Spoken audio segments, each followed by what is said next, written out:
everyone. Thank you so much for coming to day 3 of the week-long Theories in Action 2018. My name is Johanna, those of you who don't know me. I'm a senior concentrating in cognitive science and education, and my role at the Curricular Resource Center is, one of my roles is Theories in Action coordinator, along with Vidmar, who's upstairs facilitating the other panel. So Theories in Action, a little bit about what it is. We're in our 9th year right now. It's just a way to celebrate the awesome work that the senior class has been doing, whether it's academic related or just anything related to their time at Brown through their Brown experience and how they've been able to quote unquote connect the dots throughout their time here. So I'm really excited to be a part of this and have been organizing this. And without further ado, let's give a round of applause to the Visual Discourse Roundtable.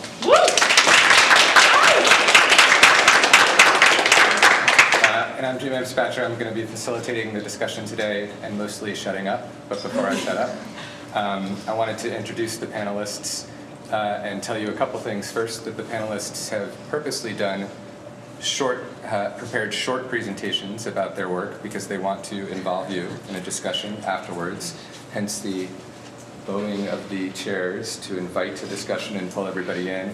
After each of the panelists go and do their presentations, they're going to actually talk a little bit with each other to introduce some themes that that connect a lot of their presentations. And to me, that's the most fun thing about being part of the Theories in Action conference every year. It's the grouping together of a lot of these different presentations and themes that don't seem obvious right up front, but become obvious during the presentations, and in this case, during some of the questions.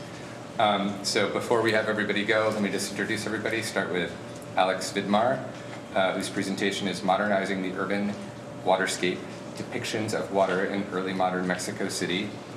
His advisor is Iris Montero-Sobrevilla. Apologize for any mispronunciations. Alicia DeVos. Sorry. Designing and developing clear, consistent, and inclusive grammar and style guides. Advisor Carol DeBoer-Langworthy. Grace Monk, Voices of the Concrete Jungle, Street Art in Valparaíso and Athens. Advisor Johanna Hanink, all right. And Emily Sun, Rock Art, Trends in, and I apologize, I need some help here. Just women. Yeah. Women of Color, Photography, and Performance. Advisors Leticia, Alvarado, and Anthony Coates. And I think we're going in order of how the panelists are seated right now, so we'll be starting with Alex. Excellent. Thank you all. So my name is Alex, as Jim said, and I am presenting my capstone project for the Renaissance and Early Modern Studies concentration. And as he said, it is visualizing the urban waterscape, changing depictions of water in early modern Mexico City. So I think you'll see through our panel today that we have a lot of different ways to engage visually in a conversation with people and with ideas. So we're starting kind of historically and then moving to different modes of conversation. But I'll talk briefly about my project through kind of 5 points that I have. The first is the underlying theory that I used in my project. So what I'm looking at here is 2 maps of Mexico City. On the left, you have from the Codex Mendoza in the early 1500s. This is right after the conquest of Tenochtitlan by the Spanish Empire. And this is a codex is basically a book containing, this one in particular has like conquest records, things that were offered as tribute to the empire, to different rulers. It has a calendar. It's kind of like an encyclopedia and an almanac of all of this data. And at the front of it, the frontispiece is this map of Tenochtitlan. And the image you'll see here has a calendar around the outside ring, so that's these blue squares kind of going around, telling each year of the Aztec Empire, ending with the Spanish colonial encounter. But in the center, you have the image not of just Tenochtitlan as it was, but as it was founded.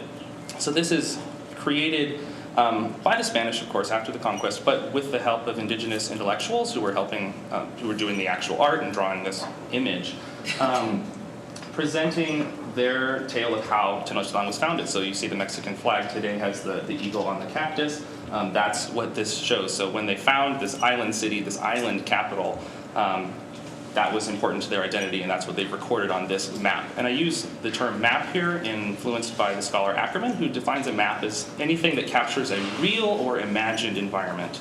So that's really my first point, that a map is to be defined as an image that visually captures a real or imagined environment. So not all of these, well, I'll just let you think about that for now.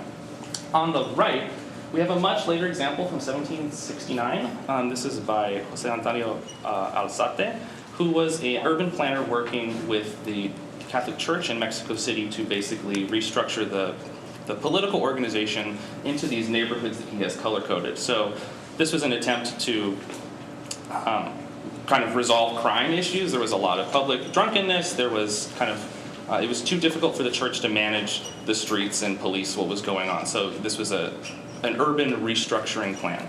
But it's a very different map from the one that you see on the left, and that's kind of what we're seeing in my project. My whole argument is the way that it changes from an indigenous representation of the land, particularly the water, and into a kind of colonial, desiccated, urbanized map, and visualized, how the visual representation of the land is conveyed. So first we have to look back at this indigenous way of knowing, and the indigenous way that the relationship to the land is conveyed. These are a couple of images from various codices. Again, we have the Codex Mendoza here on the right, but on the left, it's from the Codex Borbonica. So all these are pre-Columbian images drawn by the indigenous people of the Valley of Mexico. This is the deity Quetzalcoatl, and I use this as a map to show that it's not really a physical space as much as it is an imagined environment. So this is what Ackerman's talking about, that a map contains visual information about the imagined environment of their cosmology, of their pantheon, of really whatever kind of space you want to show is not necessarily a physical space on planet Earth, or it doesn't correlate one-to-one. But importantly here, there's a drawing that depicts the Mexica people, so that's the people who founded the Aztec Empire, leaving the ancestral land of Aztlan, which is land, but it's an island. So the Aztec migration story leading into the founding of Tenochtitlan we see here is them leaving their island homeland, wandering, and returning to another island, which is Mexico City today. So I use this to present the idea that Tenochtitlan and Mexico City, from the indigenous perspective, is necessarily an aquatic city, is one where the water is important, where the representation of the water is critical. And you always see it's sort of wavy. It's often colored with this blue that's been termed by some scholars as Maya blue, so used a specific pigment that is used to connote sanctity or something that is particularly revered. It's often used in like the feathers of rulers' headdresses, but in this case also the water. So the water is an important part of the indigenous construction of their space. Compare that to this colonial representation. This is from the map that Cortez sent to the Spanish Empire, again in the early 1500s. This is the first map of Tenochtitlan that Europe saw, drawn by Cortez and his people. So you see again that it's clearly an island city with this circular construction. Even the orientation of the map rotates. You have to like turn your whole head to really understand what's going on here, which is important to the way that the space is understood. It's this cyclical understanding of space and time, much like their calendar system, and the lines of the water and the way that the people live on the water, and it's just so central to the city. You would never imagine Tenochtitlan without water. But you would imagine Mexico City without water because it was drained. So the colonial project of a couple hundred years is this project known as the Desagüe. So it's the desiccation of Mexico City, in which these lakes were drained so that the Spaniards could build and organize the city in the way that they knew best. So that's kind of in the style of a European city. They dug these canals to drain these lake systems, and create a city that looks more, this is from 1906, a chromolithograph, but you'll see that it's no longer an island. This is a very urbanized, modern city in the way that we would understand today. And I use the term modern only to say that there's sort of a change in the way that the understanding happens. That's not that it's more rational, that it's better. It's just that the there's literally a change in the perspective in the way that you understand the water, and the fact that there is no water geographically. So that's what the colonial project was. But what does this mean? So in terms of power dynamics, we see that the Alzate urban plan that I mentioned earlier not only restructures the city specifically to police these indigenous people and to police the commoners in their activities, but also it removes all the water to the hinterlands here in this is the southwest actually, but the fact that the water isn't there changes the very nature of the community. It changes the very way that people understand the space that they live in, and the map kind of is not a one-to-one mapping of what actually happened. This is not to scale, and this is not accurately representing how far out the water is or how much water there is, even at this point in 1769. But it does capture this sort of colonial imagination of, wow, we are a modern city. We are modernized, and we're foregoing the indigenous way of having this be an island. So after this, Alzate made another map in 1789, and this is kind of maybe my last point, my turning point. That the 1789 map is Alzate reconstructing the neighborhoods he did earlier, but giving them indigenous names in Nahuatl language. So why would he do this if he was making an urban plan for the Spanish Empire? Well, Alzate himself was Criollo, so he was born of sort of mixed blood in Mexico, but he's not an imperial ruler. He's not of that kind of royal blood that the Europeans recognized as better at this point. So even him thinking back on how his plan worked, by the 1789 map, we see that he has a very different understanding of the political move that this map conveys. So renaming the neighborhoods in Nahuatl says to him that is almost an attempt to reclaim that indigenous heritage that was erased by the desiccation project. So these maps basically tell a story of Mexico City starting out as an island nation important to the indigenous identity, being drained by the colonials, being restructured politically to basically erase the indigenous heritage and police their activities, and then returning to that with things that you'll see today. So this is a metro stop in Mexico City today called Pantitlán. It means like between the banners. So in Tenochtitlan, before the colonial encounter, there was this point where all the water converged of these different lake systems, and it was kind of roped off with these banners that the Aztec people put around them to signal that this was a special place where the waters converged, but also that it's kind of dangerous because there's flowing water. But this Pantitlán on the banners still remains in the name of this metro stop today in the same place in Mexico City, although there's no water, although the water's been drained. So my project is really about, over time, over the course of 300, 400, 500 years, we see that there is this changing relationship with the water, but an inescapable one. So even though the colonial project attempts to drain Mexico City and desiccate the relationship to this water, it doesn't last. So we still see those impacts today. And that's roughly what I've got going on.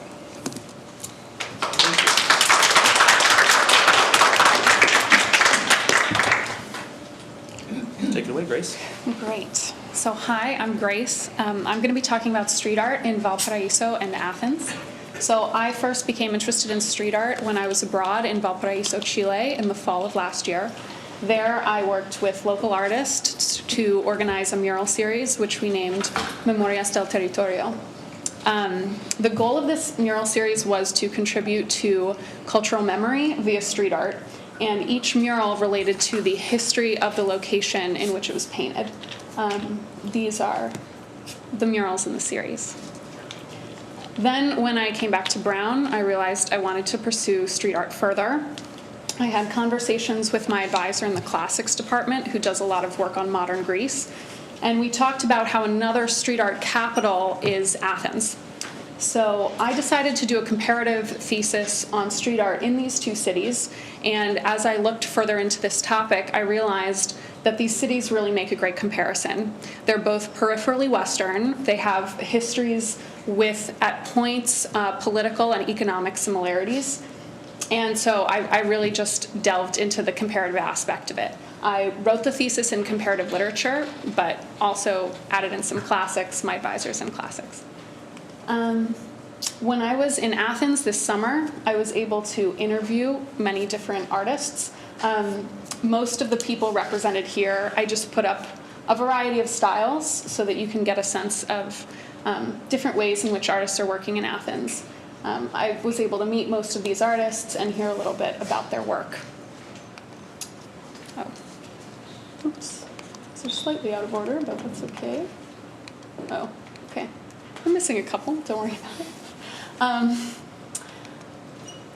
Okay, the actual thesis. I think I'm gonna just read the abstract of it to give you a sense of what it is. It's very concise.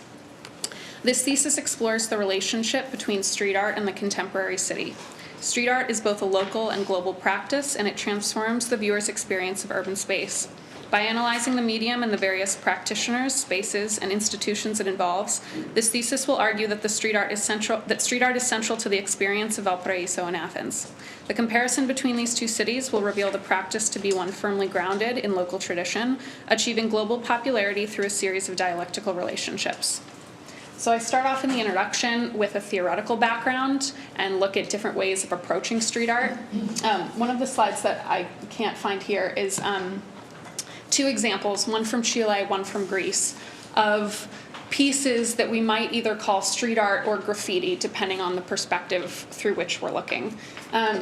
So one is kind of, do you see in the upper left, there's a word, vasanizome? So this is a Greek example of something that is a written word. It's a middle voice verb that connotes being tormented or suffering. And this is written strategically in different places throughout the city. And it's become emblematic of the Greek crisis and a lot of the media that portrays it. An example from Chile is crews who write tags or numbers. In this case, it was a 056 in giant letters, often commissioned by local residents. Now, these are legal because they have the permission of residents. They are wanted, they're colorful, they're large and decorative, and they don't look like numbers. And so you wonder, is that a tag? Is that graffiti? Is that street art? Is it a mural? And these are the types of things I look at in the introduction. Then in chapter 1, I go through practitioners, talking about artists, styles, resident reaction, and legality. In chapter 2, I go through context and history, tracing the practice in Chile back to Mexican muralism in the early 20th century, and the Greek practice back to the occupation during World War II through the communist era and into the current crisis. Then in chapter 3, I really talk about the way that street art transforms urban space and creates its own spaces in publics for viewers. Then I wanted to say finally that a few weeks ago I was able to invite 2 Chilean artists and 1 Greek street artist to Brown. This was a really incredible opportunity. They were able to paint on large wooden boards outside of Granoff and then display those boards in Pembroke Hall. They're still up. I invite everyone to go see them. We did a talk at the Womxn. It was the first time that the Womxn, that the Joukowsky Forum had used interpretation into 2 languages, so we had interpreters working in both Greek and Spanish. And Simek, the Greek artist, was able to do large tape designs on the Womxn staircase, which are also still there. So my major argument is that street art transforms and creates urban space, and I would love to put that into dialogue with the other projects here.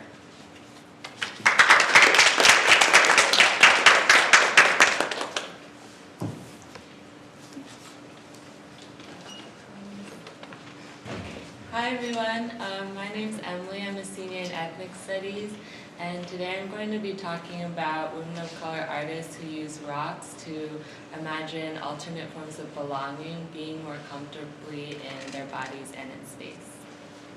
So the first artist I'm going to talk about is Laura Aguilar. She's a queer Chicana artist from the San Gabriel Valley in California, and her ancestral roots go back many generations in that area to the time before Spanish conquest. Aguilar often collaborates and photographs with other queer Black and brown community members in her work.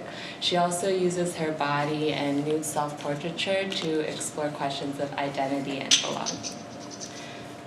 And so the series I'm going to talk about today is called Grounded, and it forms part of a longer exploration in which Aguilar photographs herself, sometimes other women, but mostly herself, nude in the Southwest desert, the US-Mexico borderlands, or the US Southwest.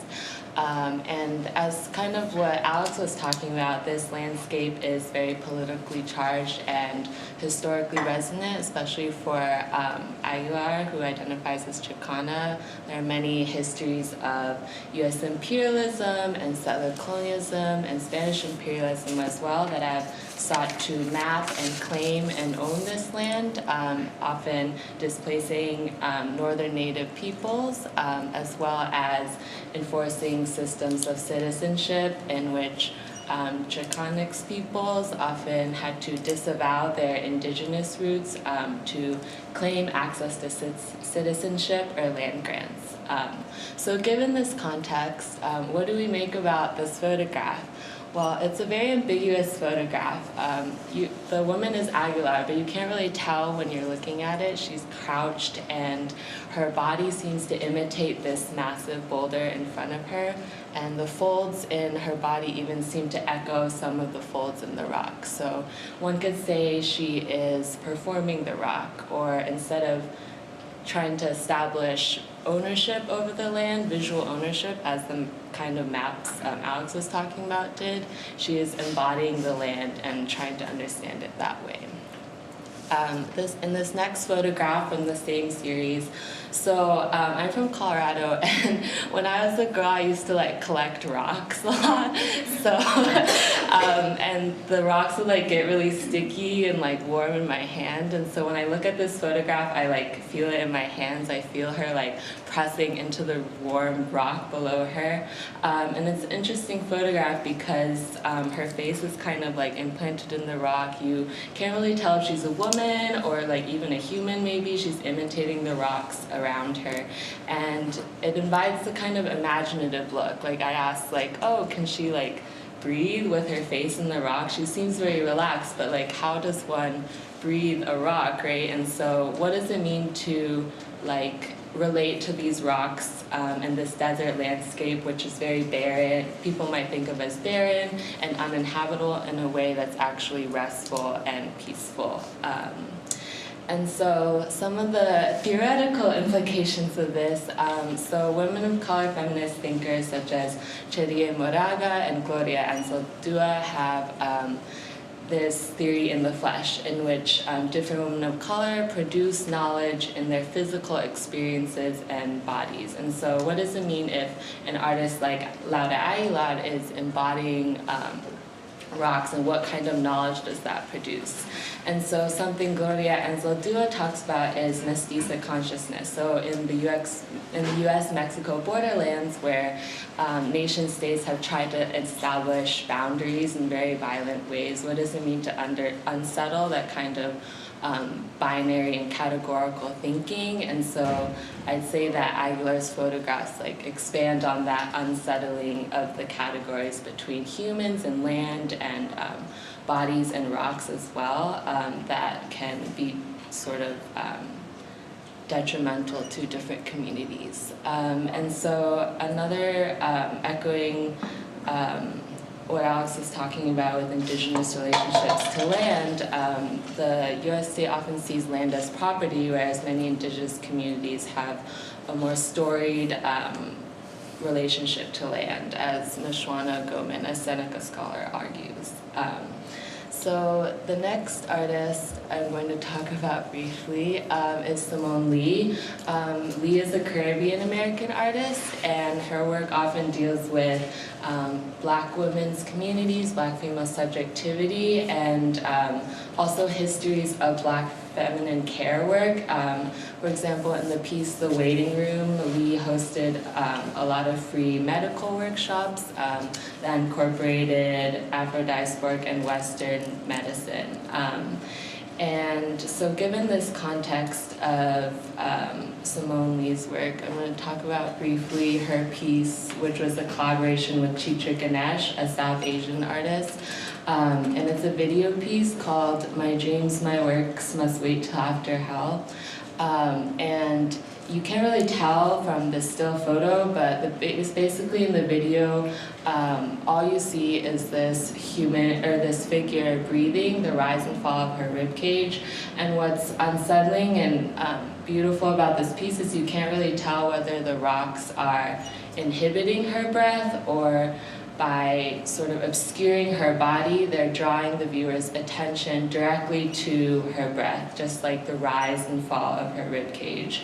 And so in a world in which the breathing of Black communities and Black women especially is at stake, what does it mean to have these rocks in proximity to this body that is just breathing? So, and again, the theoretical implications, so like eco-womanist thinkers have long identified different systems of property that have both affected Black women's bodies and the non-human earth.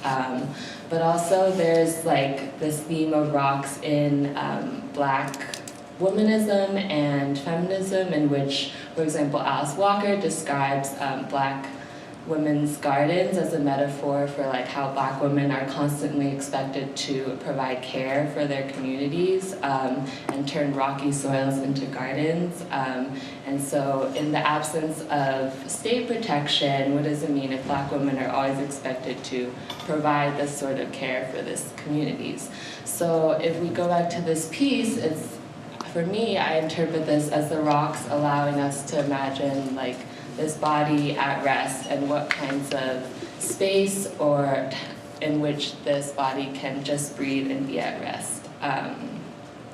So in conclusion, the rocks in these pieces allow these artists to experiment with alternate forms of both bodies and being in space that might critique more traditional forms of belonging based on land as property or citizenship, in which Black and brown bodies have been sort of cast out of what proper bodies or citizens look like. And in addition, the rocks also obscure, kind of make these figures like more racially and sexually ambiguous, and a visual world where we are expected to immediately identify bodies. These rocks sort of obscure the bodies and slow how we process them and look at them. So yeah, thanks.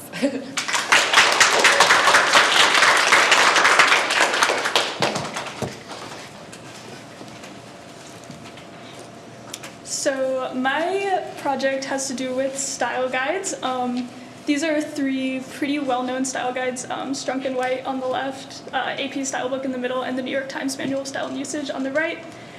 Style guides as a whole are generally attempting to ensure consistent and clear language use, and they lay out some rules for doing that. So I thought I'd start off with just a common language rule, the Oxford comma, or should I say the Oxford comma? And so I just want to start with some examples that people use for and against Oxford commas. So this is a pretty common example that people use as an argument promoting the Oxford comma. My parents, Obama, and the Queen. So this is ambiguous without the comma because, oh no, are my parents Obama and the Queen? I mean, that would be great, but unfortunately no, my parents are not Obama and the Queen. So adding the Oxford comma proponents say, makes this a lot more clear. But this example can also be switched around to be an argument against the Oxford comma. If I just switch the first word to be my father, Obama, and the Queen, now is my father Obama also a great scenario, but unfortunately not true, and much more clear without the Oxford comma. And these arguments that can go both ways are present in a lot of style guides, as well as other shaky arguments in places where convention is kind of like eclipsing inclusivity. And these guides show understandings of what is correct and influence our understandings of what is correct while purporting to be authorities in ways that are not great always. while they're necessary for promoting clear and consistent language use, it's important to remember that these guides are subjective. And so with that, some like background research, I went forward and attempted to create my own subjective style guides. So one style guide that I created is a style guide for Post magazine. It's an insert in the Brown Daily Herald, sort of a literary magazine. And Post style guide had a style guide before, and the style guide was inconsistent with practice as well as inconsistent with itself. So that needed to be fixed. And the process of making this new guide allowed me to think about how the entries in style guides are created and what goes on behind that while making decisions about what should stay the same and what should change. So I just wanted to highlight a few examples of things that are in this style guide, and some of them are shown here. The first is accent marks. This is, I think, an important change to have in style guides. The old version of this magazine's style guide said no accent mark use ever. It's important to let people write names how they want to write their names. So this was a small change, but big change if your name has an accent mark. And then also a little more down, you can see alum and alums. This was a change, making it a gender-neutral term. Some people probably aren't that happy with this if you're really into Latin endings staying the same, but I think that this is a lot more inclusive. It puts men and women more on the same footing instead of having alumni when you have one guy in the room. But it also is a gender-neutral term, so that if you don't identify as just a guy or a woman, then you can still use alum. A note here is that there are other ways to do this. The New York Times Manual of Style and Usage doesn't necessarily promote this alternative thing, but under their entry for alumni, they have a side note that says you can also use graduate or graduates as a gender-neutral term, so it's kind of just slipped in there as a side note, though I think they still use alumnus most of the time. So another style guide I've been working on is the style guide for the CRC, and here's a kind of example of a layout for one of the pages. So this style guide is a lot more visually focused than Post style guide. It also focuses on grammar, writing, and language, but there are visual elements which are also important for ensuring a consistent image. And I think that visuals are really important for clarity in understanding what something is. And for the CRC specifically, this is important to make it more accessible to students on this campus so that they have the knowledge of what the CRC is, what it does, and are more likely to use the CRC as a resource. But it also has a more traditional style guide section, and in that section, I thought it was important to keep going with this and have entries like singular they. This is a really controversial thing now, and it's slowly shifting. The New York Times Manual of Style and Usage in 2015, for example, had this really vague entry where they tried to avoid the topic altogether. The entry said, don't use singular they, but also don't use he or she. Just reword the sentence entirely, try to avoid everything. But this past year, I think in 2017, they released an article saying that they will now use singular they. Similarly, the AP style book recently switched to allowing singular they. Additionally, this is a slightly less front page issue, but providing description of what's happening in an article without just defaulting to acronyms or abbreviations does allow a more accessible communication. It makes people feel like they understand what's going on and not immediately feel like they're in an out group. So because I like style guides, I also made a style guide for myself. This is the ultimate exercise in recognizing subjectivity. So here is an example page layout from my style guide. And so I just wanted to go into a few more examples here. And so I kind of expanded on the gender-neutral terms thing from before. Alum and alums is obviously here because I do like that. But it also has some interesting things that I learned when I was reading other style guides like Brunette. I did not know that that was supposed to be only used for women. I think that's weird, so I use Brunette for both people because why not? Also, there's one here you might think is a little weird, it. That is specifically at New York Times. They use she to describe ships, and so do a lot of other publications, and I'm not for that. So it is a gender-neutral term that can be used to describe buildings, ships, nations, whatever. Also, here's another little section that I just kind of want to go down. So in my style guide, I have these examples where blue is a good example of what I'm saying you should do, and red is an example of what you shouldn't do. But these examples are pulled from really well-known writers who are a lot more famous than I am, because I'm not famous at all, and they're also known to be good writers. And so I think that while this obviously performs the function of showing, here's like an example of doing something the way this style guide tells you should do it, and here's an example of doing something in the way that the style guide tells you should not do it. It also performs in a way that highlights that this style guide is subjective. It's in a way showing, here is someone who is way more successful than I am, who is doing something in the opposite way that I am telling you should do it. And then down a little more, you can see courtesy titles. This is also a little bit of an at the New York Times. Courtesy titles, I think, are a little bit antiquated. They not only force people to notice gender when they're used, but they also have an inherent knowledge of marriage status for women, but not for men.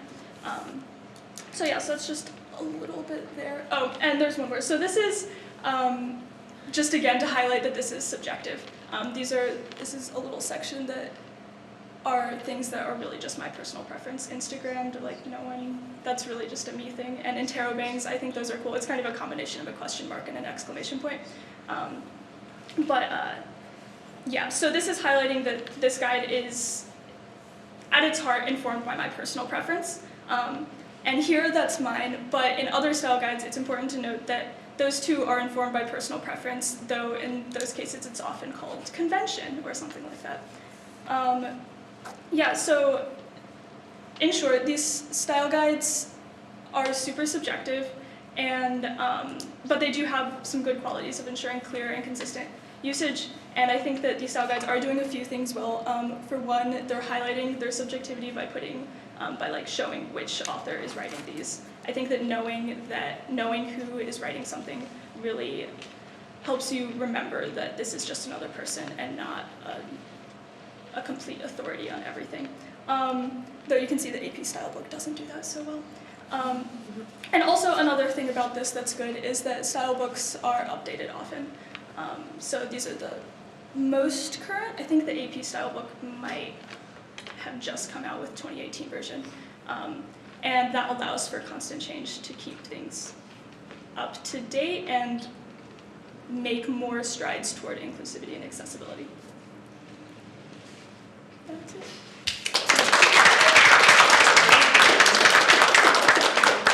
All right, before inviting you all into the conversation, I think you guys wanted to chat a little bit with each other about some of the themes and introduce some of the themes across your presentations. I was just yeah, sure. Okay, so just a couple opening thoughts from listening to everyone's presentations. You said convention eclipses inclusivity at one point, and I think that that is at the heart of all of our projects. European Convention eclipses inclusivity of indigenous mentality, white walls eclipse inclusivity of urban voices, restrictive grammar eclipses inclusivity of all different types of linguistic voices, and convention eclipses inclusivity of contemporary identity. So I think that's really at the heart of all of this. And then also reflecting on Emily's, thinking about, what does the modern look like? I think all of our projects are also about reclaiming the environment or reclaiming voice. And I think we could reflect on that. Finally, I wanted to return back to the first presentation. You said that a map captures a real or an imagined environment. And that's fascinating to me. I think that our projects are also looking at capturing imagined communities and publics of voices. So Is that a good jumping off point? Go from Yeah, there. those are all great jumping off points. Well, I guess I'll speak to the map thing because it's on my mind. You just said it. Yes. So as to the point as a real or imagined environment, I think maps and visual representations always are imagined environments. I don't think you can ever really capture what's happening from the totality of human experience in a visual form. It's always going to be a mitigated representation of what's happening. In the case of my maps, I mean, it's extremely political. It's for an organizational purpose. In the colonial example and in the pre-Columbian example, or the sort of indigenous examples, it's about cultural identity. It's about understanding your relationship to a space. I think that's true of street art especially, that murals or representations, or in all of Emily's works that she talked about, I think it's, I don't know, I was really struck by the similarities in the way that people interact with the earth, with what is supposed to be objective and static. It's not. It's in a tactile way, right? Yeah, very personalized, very subjective. Yeah.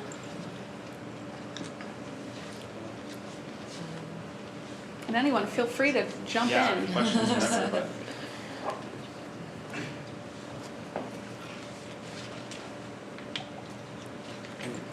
yeah. I have a question for you, Alex. Sure.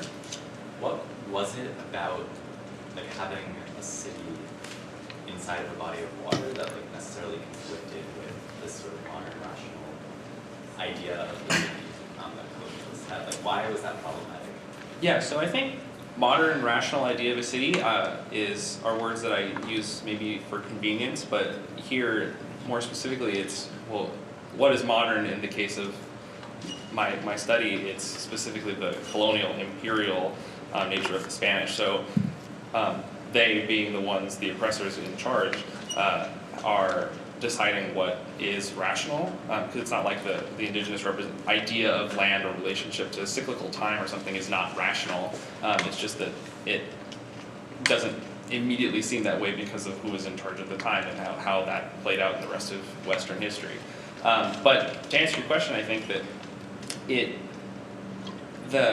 the idea of this relationship to water as a life-giving thing, as something sacred in the Aztec cosmology, being removed from the city that is the heart of their empire, that is kind of like the 2.0 version of their ancestral homeland, which was this island. That part of cultural identity, I think, is removed by the colonial encounter. So I think it's less that it's not modern or rational, and that's not possible in a city. I'm sure that like a European city could also be an island nation. But because of the history, because of the colonial erasure that's happening of that indigenous identity, I think it becomes this rationalization project by, at least that's what they're telling themselves, of the colonial authorities. Yeah, Evie. You can go first though. Thank you, sir. So I also had a question for Alex. Also, anyone else can jump in.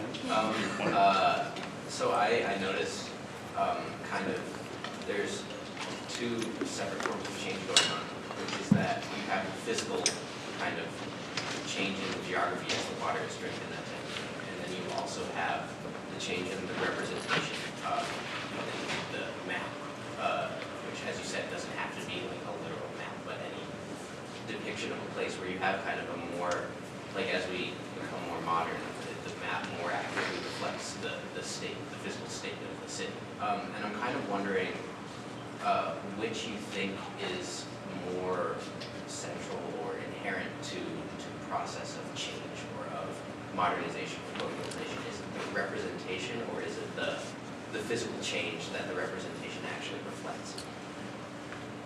Wow. I think anyone else, please feel free to jump in terms of, I'll maybe set this up for the group to answer because I think it's a big question, but it doesn't matter whether the material world is changing or a representation of the material world is changing. I think both. I don't think it would even be fair for me to state an answer, because I think as the material world changes, people will alter their representations visually, aesthetically, not just visually, also aesthetically in general. And I think that the way that you visually represent something is what we're all talking about, whether it's in photography, whether it's in sculpture, whether it's in typography, the way that we're writing the words that we choose.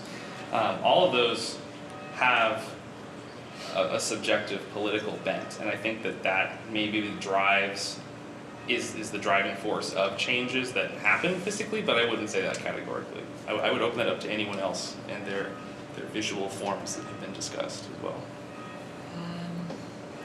Yeah, I mean, I'm not entirely sure I understood your entire question, but I definitely think like a comment, something I think about a lot, and I think we're all thinking about, is like the difference between the immeasurable and the imaginable. And like for me, I think about these images and like, you know, like they're very like weird, these like rock bodies, like when reading these images, but then you kind of like suspend disbelief and think, oh, what do these images make imaginable? Like when we look at them, like what kinds of breath or like feeling or subjectivity are imaginable do these images make possible? And even though they don't necessarily map directly onto reality, I feel like they make breaks in these like systems of representation and conventional systems of representation. And if there are these breaks in these systems of representation, then like kind of new subjectivities or like new ideas of home or belonging and identity can be imagined. I think that's like powerful.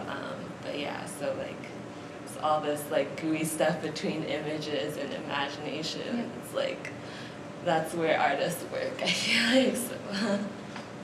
Yeah, that line.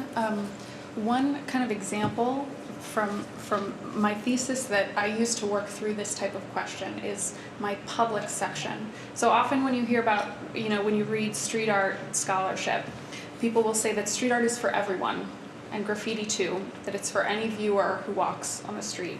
And I argue that that's only kind of true, right? Because there's a big difference between me walking through the streets of Athens as an American who's never been there before, seeing color on the walls, and an Athenian citizen who has lived in that neighborhood, in that city for 20 years, can read everything that's on the walls, and if they're interested in street art, recognize the work of individual people all over the city. Now, I argue that that is a different public that unlocks an entirely new way of experiencing urban space that is not lonely and modern, but is democratic and is a community. And so I think that what everyone's talking about, these different subjectivities, that line between changing the physical space and changing its representation is ultimately one of perspective, and not really, as Emily said, very gooey, not really something that can be separated, I think.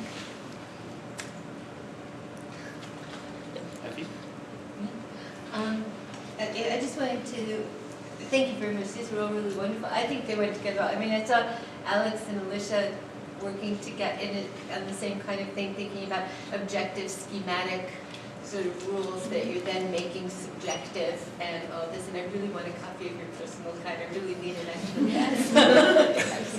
And I saw, this is at first, before I heard you talking to Grace and Emily, working more in the aesthetic realm and making me think as I'm an art historian in a very different way about the things you were addressing.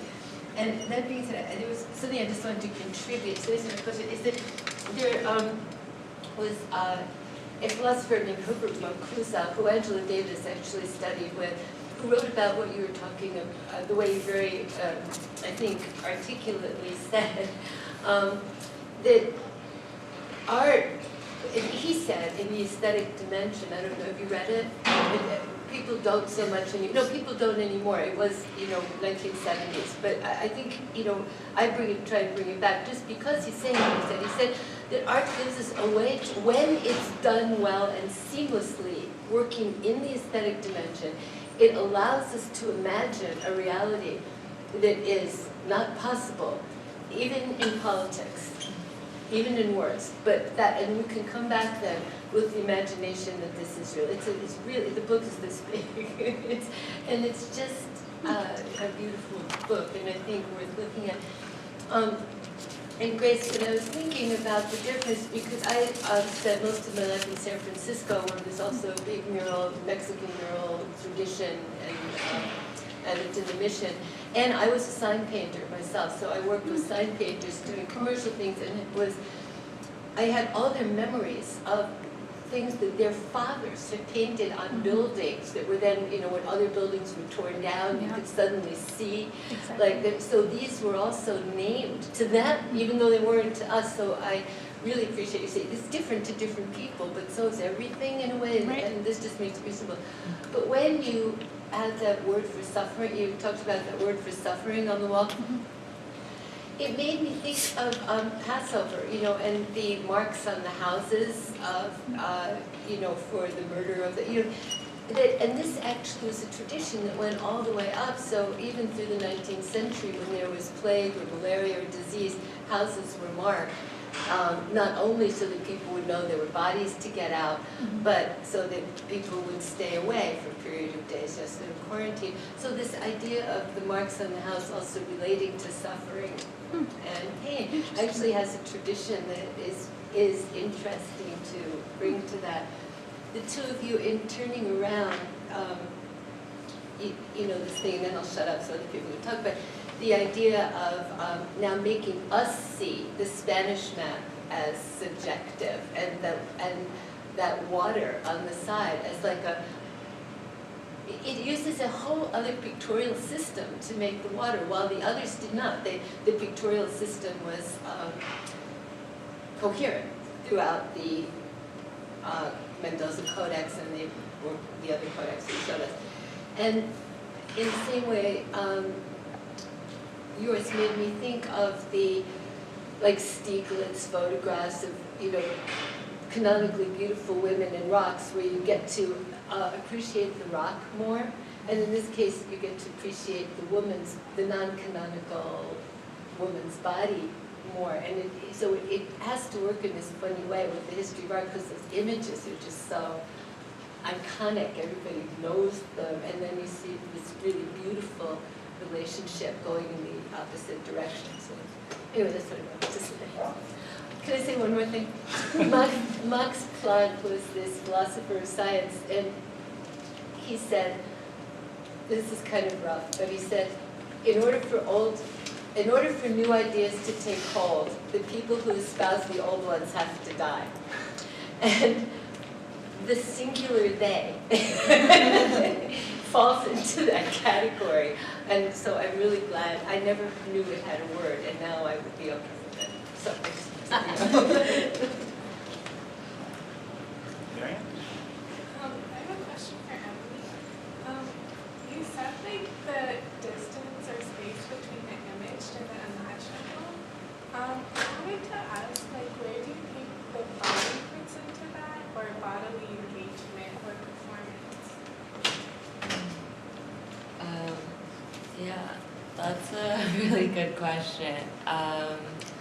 I think, like, kind of connecting back to these artists, like, especially Aguilar's work, who is often limited to, like, critical interpretation of her nude self-portraits is often limited to, like, oh, the history of the female nude, like, Aguilar's body is very unconventional, or, like, not like the typical female nudes you see in history, and so, but like the way I'm more pushed to interpret her work is like not like comparing her to like this sort of history of the female nude, but like she's imagining like another kind of body and outlook and way of knowing entirely by embodying these rocks and kind of saying, like, not trying to fit into an existing standard of image and beauty based on white femininity, but rather saying, like, oh, like,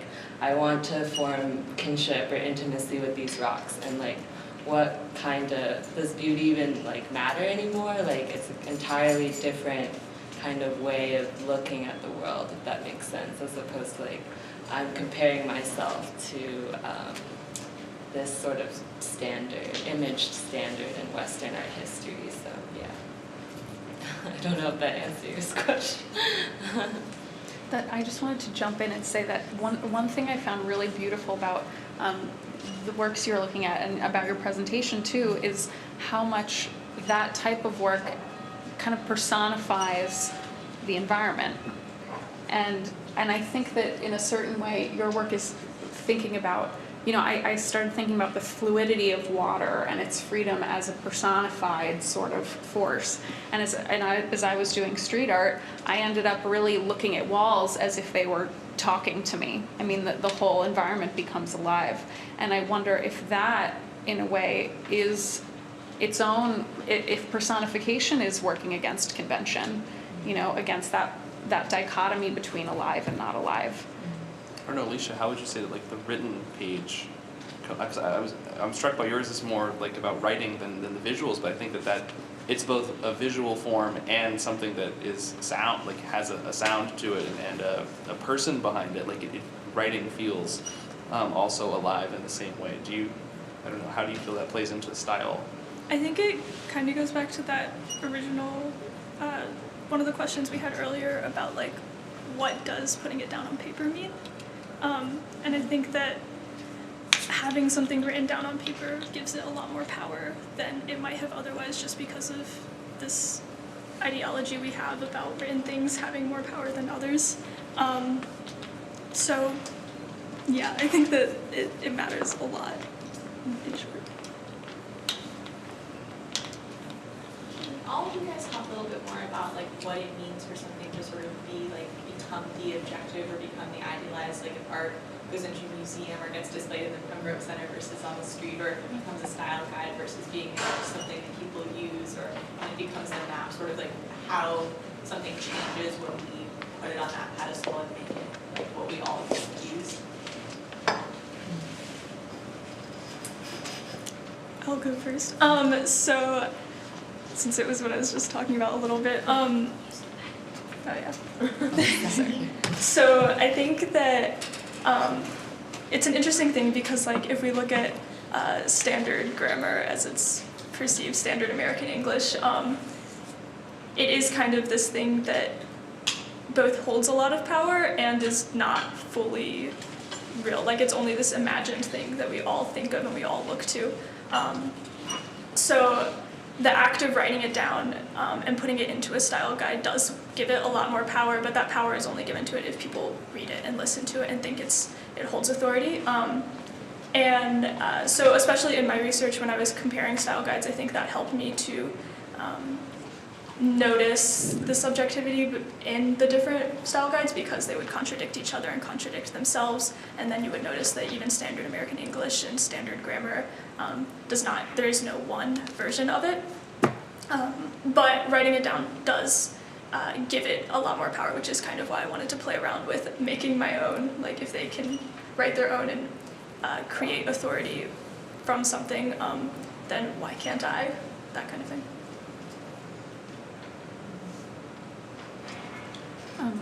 I'll talk a little bit about that.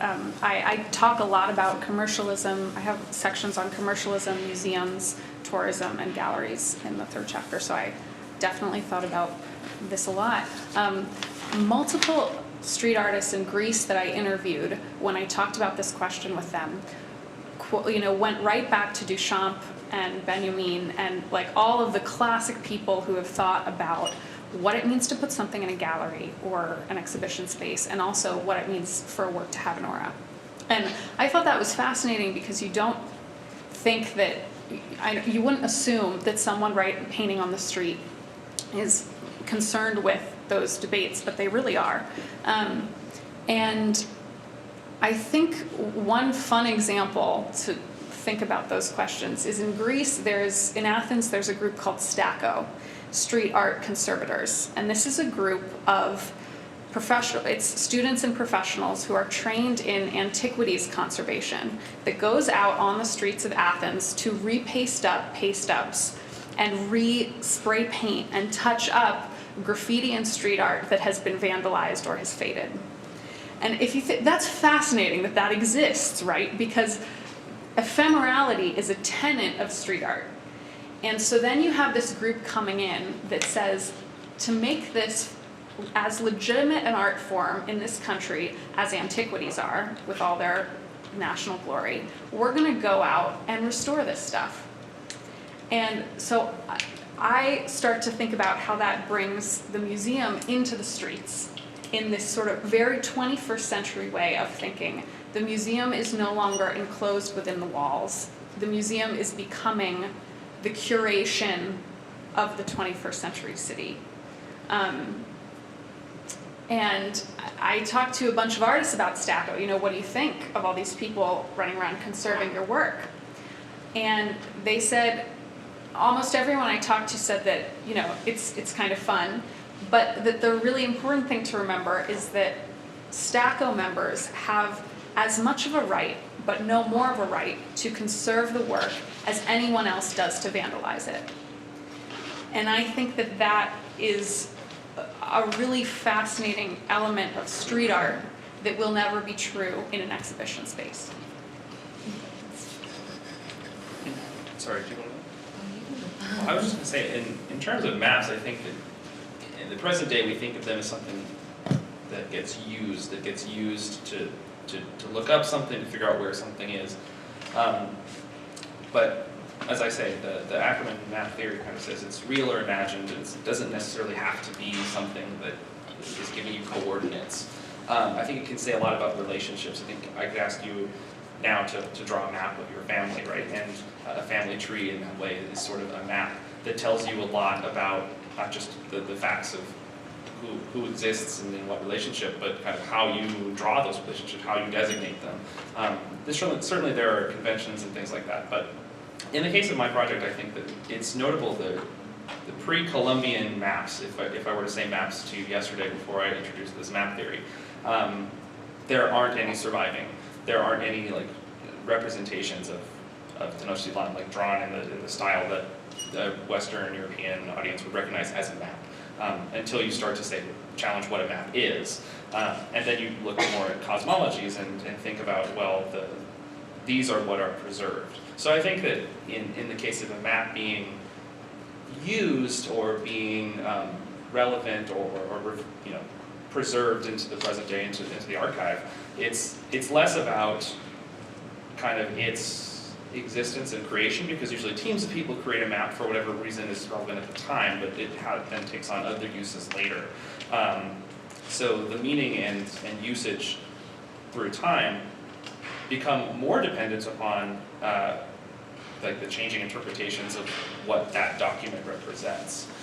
So I think that it could be privileged enough to stay in an almanac that is used as a research guide, or it could be a piece of art at a museum. I think that there's a lot more flexibility just changing the designation of what counts as a map and what counts as something that is visual art versus a resource, or a research resource versus trash.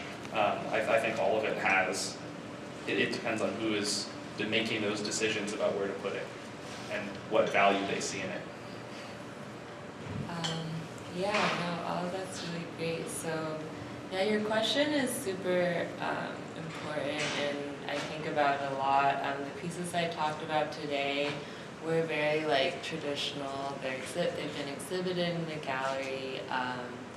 But what's interesting about them is I feel like they're kind of working within this visual system, but also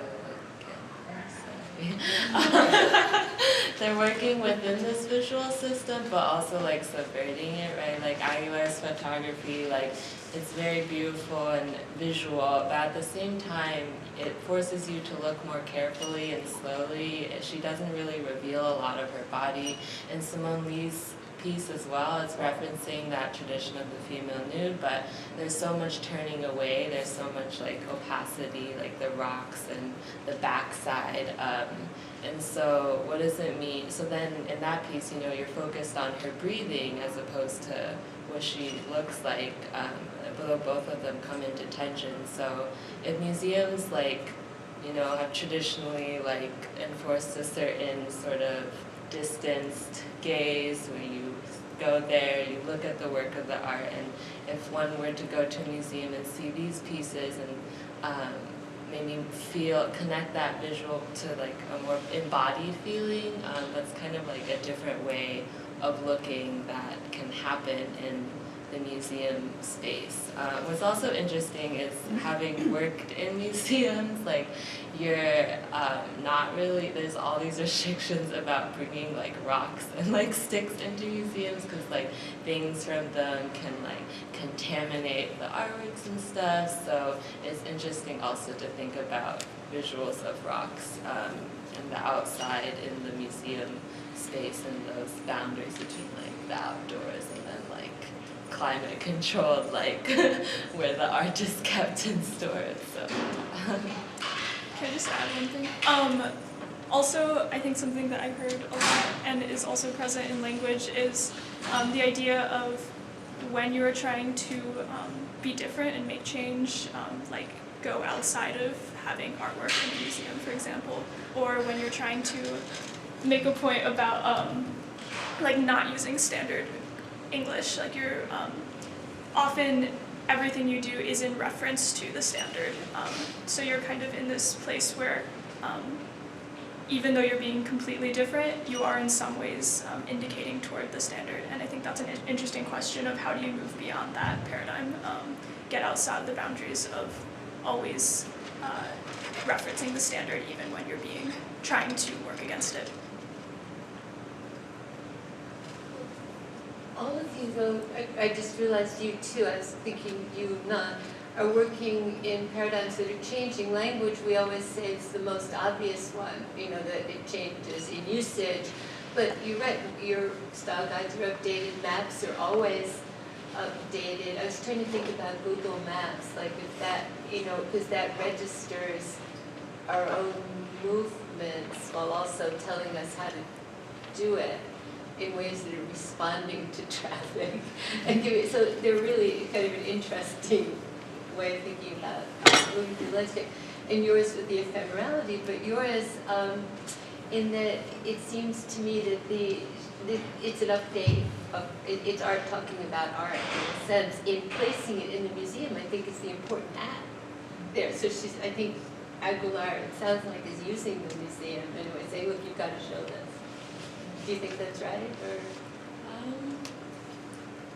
Yeah, I mean, if it wasn't in a museum, it would just be seen as she couldn't get, you know, the Guerrilla Girls thing about.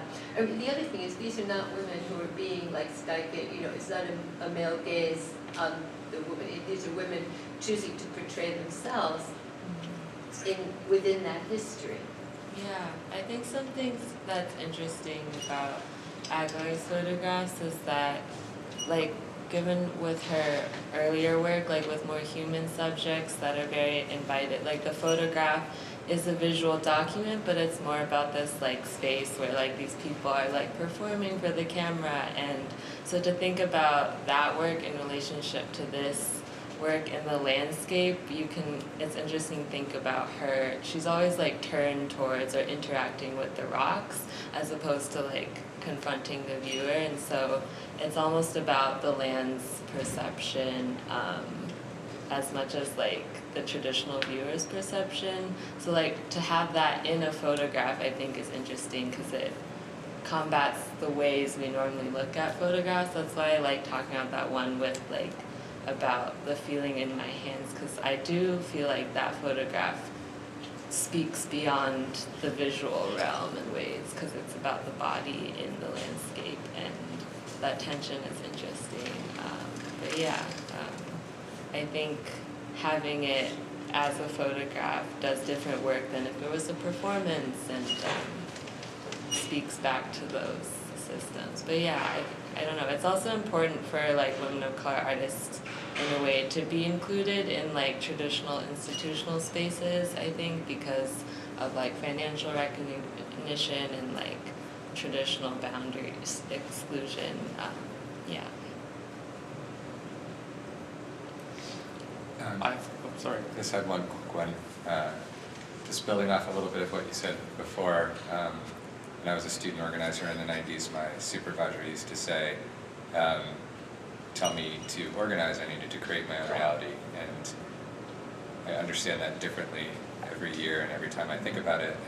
As I was thinking about all of the map makers and artists and authors, how much do you think they were, or were they, thinking of themselves as asserting power, trying to take power back, political power, being part of movements, or were they more just individually saying, I'm taking a stand here by using indigenous names, I'm taking a stand here by taking this white space back? Does power come into play in any of this in any way for you guys? Yeah, I think absolutely. It's in my cases, it's an urban plan that's very specifically a political power move, and then later a sort of retroactive power move to go back to a heritage that's not truly Alsace's own, but also gives him more access to the imperial authority, as someone who was kind of born there but not of the imperial court. So I think I think that all artists and people who create any of the things that we've talked about, artists, authors, are very aware of power dynamics, maybe not in the way that we would think about the theories academically and writing them down. I think many of our cases actually they are, and they're like trained and very intentionally doing that. But in other cases, I think that even the untrained artist, children, anybody you have create something, the way that they visually represent things is representative of their power relationship to the environment, to their own lived environment, and that sort of becomes the imagined environment of their life. So I guess it's imagined, but it's also real to them, and it's real to the person creating the art. But I don't know, I opened that up to everyone else. I think authors are probably very aware of their power, but I think when people make style guides, it's often like copy editors or editors who are used to being behind the scenes. And I think that we all use language every day, and it's one of the things that kind of can go under the radar as holding a lot of power. So I think that while people who are writing things specifically like about themselves or about anything that's happening are aware of their power, it's kind of an interesting, language is in an interesting spot where you don't realize as much how much power you're holding as you use it on a daily basis. The examples that I showed are some more prominent, controversial things, but there are all sorts of other things that people do on a daily basis that are perpetuating like certain systems of what is like perceived as correct language or incorrect language, and I think it's one of the things that people don't recognize as much as having that power. Yeah, it's interesting because like the artwork I discussed today, like the positions of the body and looking at them, they're very at first like submissive positions, like she's bending into the landscape. The other Lee's piece, she's turned away, she's at rest. And so what does it mean to like think of these bodies that are like kind of submitting and relinquishing themselves to the rocks and the environment in these restful postures also as powerful? And like when we maybe think of like somebody asserting agency or power as like claiming a space, like what does it mean to like think of the kind of power of like relinquishing oneself to the environment and like kind of in these restful postures, which is something I was thinking about when looking at this work. Yeah, I mean, I think street art is that other type of reclaiming a space physically. I think one thing that's really interesting about street art is to think about the individual versus the collective, especially as it comes from graffiti, because graffiti is this very individual tag gesture that's very masculine, And I argue that street art has begun to move away from that and think more about a collective claiming of space. And this is interesting also as a comparison between the two cities I'm looking at. So in Chile, I don't know a single artist who paints alone. Almost every, it's a group. It's almost always a group or a pair. Whereas in Greece, I only know a couple of artists who paint with other people. And I also found that in Greece, there was much more of still a masculine cult of personality around the artist. Whereas in Chile, there are many more female artists, and there's much more of a feminism to street art. And so I think that those types of individual versus collective claiming space are very interesting, even though it's all political. And the other interesting thing about street art is that if you trace it back historically, in both places, these methods of expression are confronting whitewashing by dictatorships, and the stakes are very, very high at different points in these histories.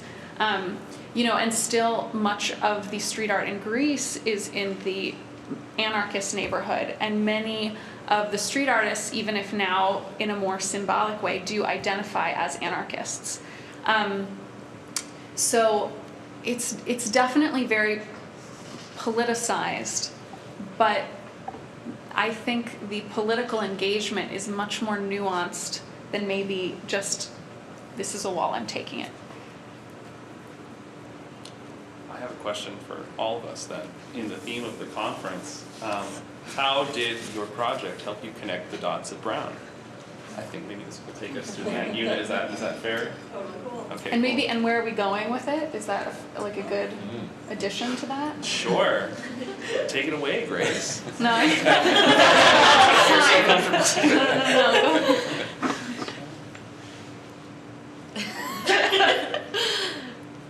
Or how did you all get interested in your topics? It's an open-ended question. I mean, I'll go for it. I've been thinking about this a lot lately, just because since I did invite these artists. This project does not, for me, street art does not fall within any one discipline. I'm in comparative literature and classics. Street art is not traditionally in either one of those. I was reading stuff in various fields related to visual art, architecture, sociology, urban studies, literature, linguistics. I mean, it really spans everything. And, what better way to think about the Brown education and curriculum than think about a project that is going to force you to navigate all of these different concentrations and disciplines and faculty members. And I don't know if any other place would be like Brown and embrace that and say, yes, invite them, and do it in comparative literature and do this makeshift project and go to these two places that are geographically totally distant and disparate in everyone's socio-political imaginations.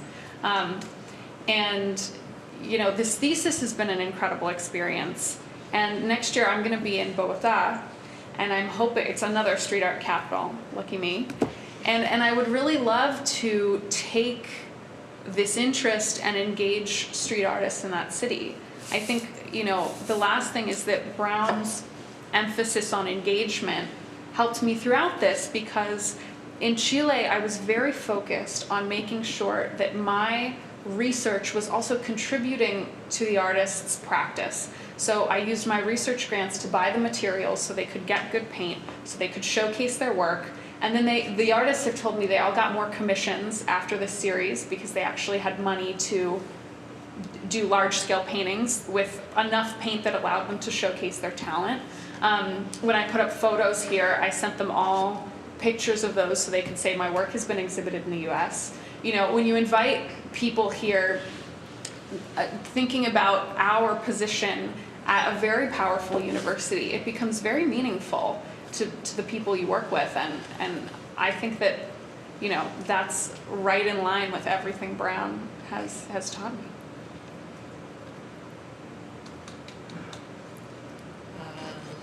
Okay, I guess.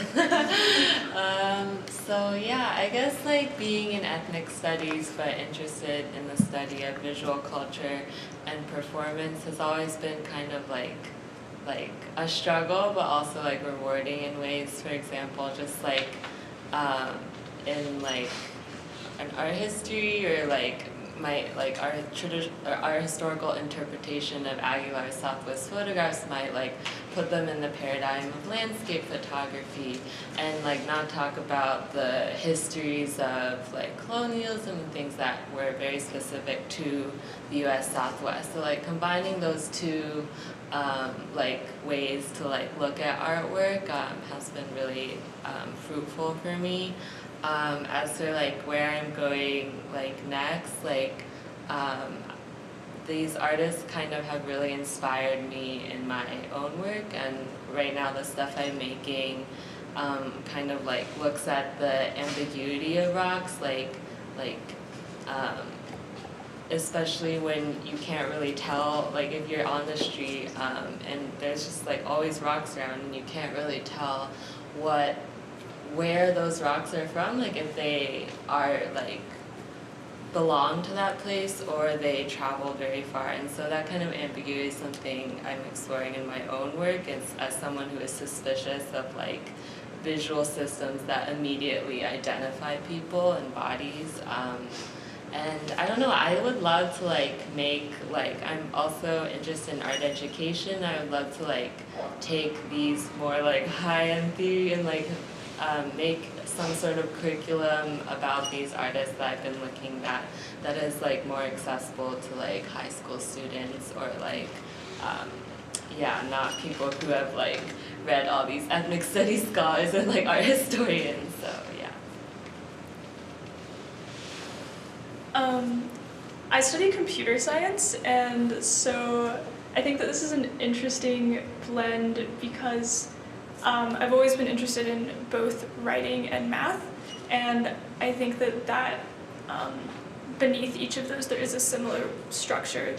In writing there is like the structure of grammar, and in math there's the structure of like how you put the numbers together, and on both of them you can build upon to be creative and like create elegant solutions if you want to call writing something a solution. So I think that in that way, like doing this project has helped me connect the dots, I guess, and also has allowed me to kind of explore my interests in grammar under a little bit more of a critical lens, whereas when I was interested in grammar in high school, it was a lot more of the, well, this is the right grammar kind of way of thinking. In terms of moving forward, ideally, like, institutional change would be great, so like style guides being really up to date, and by up to date I mean like a lot more inclusive, a lot more accessible, a lot more aware of their subjectivities and clear to those who are reading them that they are subjective. Personally, I think I enjoy reading about stuff like this, so it'd be cool to just like keep making style guides and maybe become that person who makes a style guide that is inclusive and obviously subjective, but is used by a lot of people. Maybe similarly to Alicia, I started at Brown as a physics concentrator and then sort of fell into history of science and the early modern Renaissance period that I ended up talking about today. And I think that that's entirely because of the open curriculum, that goes without saying. It's really a question of, well, what does that mean? So it means thinking about a Renaissance understanding of our world and how the disciplines that might have divided us previously, like at this conference at Brown, don't, because we have a lot of overlap. And I think in any job, anytime you're working with people, you can always think about, well, what connects me to somebody else? And in terms of the project, I think it's the same thing. It's how does my visual understanding affect the way I connect with people? How does the way I'm recording that in whatever work I end up doing, whether it's teaching or law school or something, like the things that I create have a visual impact on people, have a cultural impact on people. Like there's just all these intersecting disciplines that we would understand today that are not the way that we used to think about things. And I think that taking the time to reflect on the way things were and the sort of sticky mess between spaces is really what Brown is about and what the Brown undergrad experience does best, and what we've all done a little bit of today. That's my nice wrap up.